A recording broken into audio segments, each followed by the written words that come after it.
Linus Pauling et la vitamine C.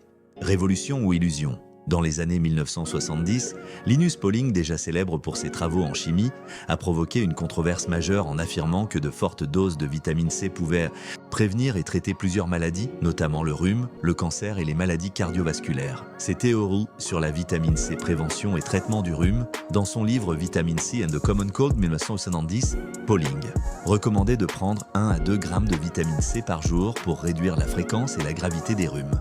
Des études ultérieures ont montré des effets limités, mais certaines confirment une légère réduction de la durée du rhume, surtout chez les sportifs. Vitamine C et Cancer. Pauling a collaboré avec le Dr Ewan Cameron et a affirmé que la vitamine C à haute dose, il a 10 grammes par jour ou plus, aidait les patients atteints de cancer. Des essais cliniques ultérieurs, notamment ceux menés par la Mayo Clinic, n'ont pas confirmé ces résultats. Aujourd'hui, la vitamine C est parfois étudiée en injection intraveineuse pour certains cancers, mais reste controversée. Rôle dans les maladies cardiovasculaires, Pauling pensait que la vitamine C pouvait prévenir l'athérosclérose en renforçant les parois des vaisseaux sanguins et en réduisant le cholestérol. Des études modernes suggèrent un effet protecteur modéré, mais ce n'est pas un remède miracle. Pourquoi ces idées ont été controversées?